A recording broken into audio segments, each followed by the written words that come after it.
Hey y'all, it's Vonnie with the Get Down Podcast, and we are back with another video. If you're not subscribed to the channel, go ahead and hit the subscribe button, like, comment, and share this video with anyone and everyone that you know. I hope everybody's having a great day. I hope you're having a safe day. Wherever you are tuning in to the podcast or watching the video, I hope everybody's having a great day. As you guys can see from the title, we're going to be talking about Caitlin Clark. So let's get right into this article. Obviously, she is the female version of Steph Curry, and she's also up there with Leslie Ray. I want to make sure I said her name right. I think I had said it wrong. The female basketball player that used to play. And, this young lady, she's making her name for herself. She's definitely making her name for herself. She's putting her foot down. She's stamping her name and stuff like that. So she has a very far career ahead of her. Very far. She's gonna definitely be surpassing a lot of stats, a lot of records. She's definitely climbing the heights of being up there with the big names and stuff like that. So I know they just played LSU and they got the win. They got the win. So they're gonna be moving on to the final game, and they are going to be facing UConn. And I know everybody was talking about Caitlin Clark and Angela Reese, and I believe the last time they had played, kind of some tension was there, but not all the time. Sometimes the media will explode a certain thing more than what it is. If it's a fan recording something that one of the players is saying, or something of how one of the players is looking, the media will just really explode it more into really something that's not even there. So, it's not I hate you, or, it is what it is. I mean, at the end of the day, a lot of players, basketball and football, even hockey, whatever, baseball, a lot of the players, they know each other personally, but when it's on the court, on field, outside in the arena, whatever the case is, that's your job, and the work got to get done. But outside of that, hey, hang out, and they do whatever. And I'm sure Caitlin and Angela, I'm sure they've hooked up, gone out many a time, stuff like that. But I mean, when it comes to the basketball court, job has to get done, and only one team can win. So, and that's definitely what Caitlin Clark has been doing. That's definitely what she's been doing, and she's, like I said, she's going to surpass a lot of big time basketball players. She definitely is. So let's see what this article has to say, because like I said, they did get the win over LSU. Angela, try to keep doing what you're doing. Get back on the right path and keep climbing and trying to reach those heights that you are trying to reach personally, because they'll get there, but you don't want too many distractions to come or anything like that. You got to still just try to stay focused with it. So let's get a little bit into this article and see what ESPN had to say about the game. Caitlin Clark leads Iowa win an LSU rematch to reach Final Four. Okay, in a game that lived up to the hype, a rematch of the 2023 Women's NCAA Tournament Championship, only one star from a year ago could move on to the Final Four, and that is the big star of college basketball this season, Caitlin Clark. For the second year in a row, Clark had a legendary Elite Eight performance, leading her number one seed Iowa Hawkeyes to a 94-87 victory over defending national champion LSU, the number 3 seed in the Albany 2 regional. So this is somewhat like a back-to-back win for the Hawkeyes to win, because I do remember the previous time it was LSU, but they were able to win this time, So the main headliner of this story is Caitlin Clark. I mean, she's the biggest star on the team, so give credit where credit is always due. Always keep that in mind. Clark had 41 points, 12 assists, and 7 rebounds, breaking even more records in what has been a record-shattering senior season. She was named the regional's most outstanding player. You see what hard work and dedication pays off, all the awards you end up winning. But what matters most to Clark is getting another chance at a national championship, something Iowa was denied last season in a 102-85 loss to LSU. Clark will lead Iowa against UConn. They're up there too. The Portland 3 regional winner on Friday in the national semifinals. Following the victory, Clark briefly sat on the court amid confetti, her teammates and the family members taking photos around as nets were cut out. Ted Lasso star Jason Sudeikis wore a hoodie that said everyone watches women's sports was part of Iowa's celebration too. But for a brief period, Clark was in her own world. She definitely was. I mean, it's always been back-to-back headlines about Caitlin Clark this, Caitlin Clark that, Caitlin Clark this, Caitlin Clark. I mean, she is reaching the ladder. She's definitely making her name present where it needs to be present. She is, within this generation, she's definitely making her name known, without a doubt. I just think having a little silence for myself was the biggest thing, Clark said. You're a competitor. You work so hard for 40 minutes just to soak it in, enjoy it, take a couple of deep breaths, breathe, because these moments go fast. My career is almost over. Her college career, that is. Clark is expected to be selected at number 1 by the Indiana Fever in April 15th WNBA draft, but she still has at least one more game to wear in Iowa jersey, the number 22 that has become one of the most popular in basketball. You see what happens?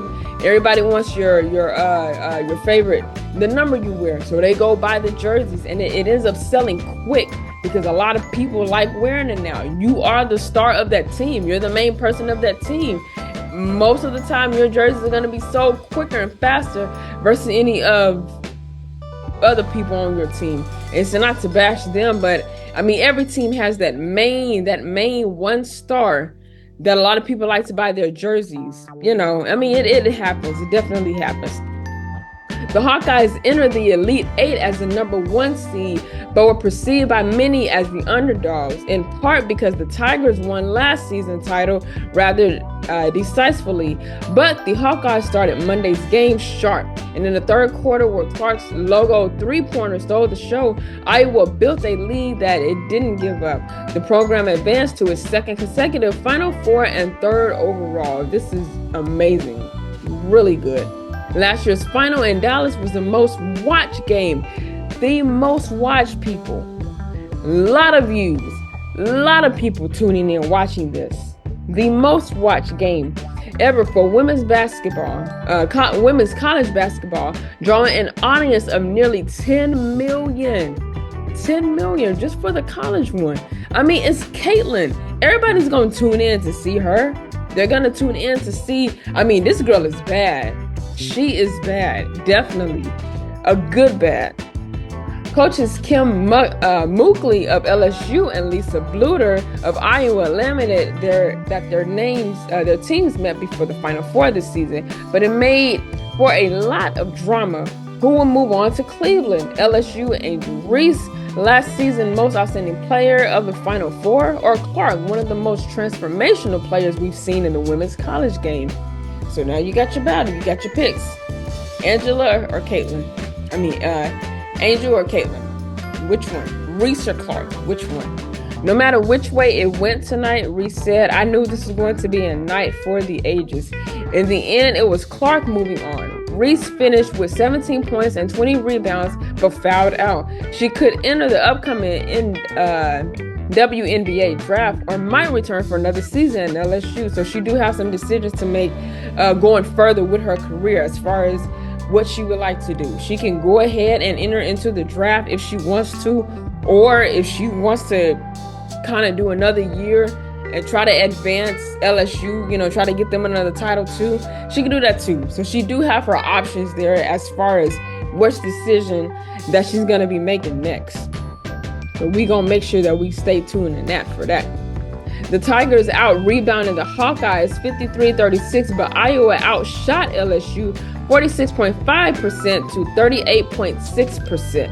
Clark had also 41 points last year in her regional final win over Louisville. During the course of Monday's game, she added to her record collection. It keeps stacking up. And that's all it's going to do. It's just going to keep stacking up regardless. Earlier this season, she became the all-time leading scorer in NCAA Division I history and the first women's basketball player to have more than 3,000 points and 1,000 assists. And she also broke a record for most points in the season, which now stands at 1,183. She broke that record, y'all, as a young college girl. She's in her early 20s. She was able to break that record. Like I said, hard work, dedication, keep pushing, keep grinding. It definitely pays off. And I'm sure she dreamt about this being little, growing up, seeing all of the big greats that she liked. Probably Michael Jordan, probably Shaq, probably Kobe, maybe LeBron at some point. She's seen that, and she took what she's seen and she developed it in her own way. This is why this girl is so bad. She is bad. Man, Caitlin is, she's up there. Like I always say, give credit where credit is due. And she definitely deserves this. She definitely does.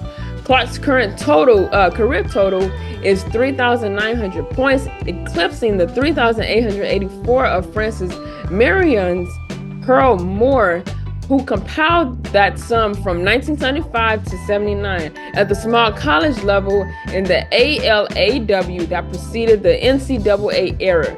Clark also passed Oklahoma's Taylor Robertson for Division I career at three-point record. She now has 540 after tying an NCAA tournament single game marked Monday with 9 from long range. That's a lot of three-pointers. A whole lot. Clark came in Monday's game having shot at 22 of 76, 28.9% from a three-point range in her past 6 games, 3 in the Big Ten tournament and 3 in the NCAA tournament. But Clark was 9 of 20 Monday from behind the arc, which is 45%.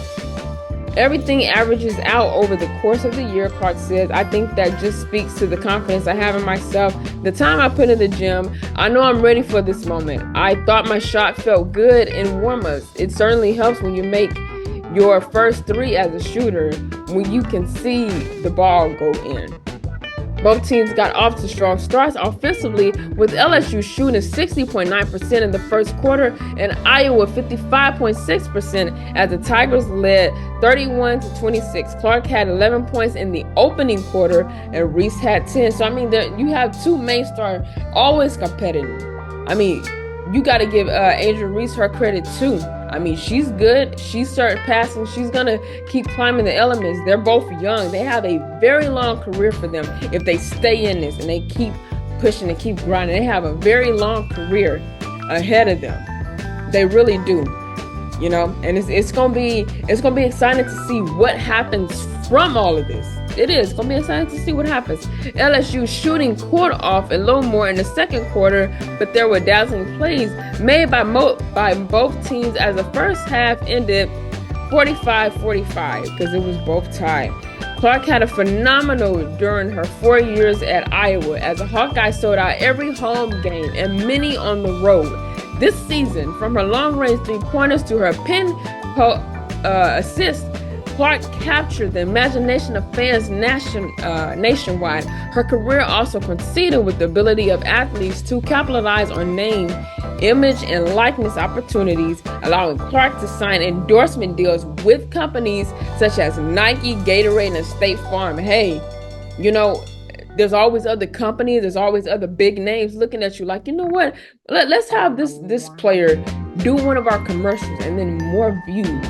That draws more fans into it. With Nike, with Gatorade, different kind of flavors, and State Farm for your insurance. So you got the shoes, the drinks, and the insurance. It's all part of drawing and getting that marketing out there with Caitlin, because everybody likes her. She's a big name to really be discussed right now in the football world. She really is. So, congratulations to Caitlin and the Hawkeyes. They are going to be moving on and playing UConn this coming up Friday. So that is definitely going to be a good game, y'all. It's going to be a good game. And, congrats to LSU. They made it this far. Unfortunately, they didn't get the job done. So you start over and you redo it. Make some changes, get in there, do what you have to do, create other stuff, and then start from the beginning. and then try to maintain it and try to do better the upcoming season. Because once it's over with, it's over. You got to regroup, drafts, get new people in, switch people out, whatever the case is, because all of that has to take place. It do. So, again, congrats to really both teams. LSU, you came and you did your part, but obviously y'all ended up short. You ended up short. So the Hawkeyes, they end up winning, and they're gonna be playing UConn. That's gonna be a definitely great game.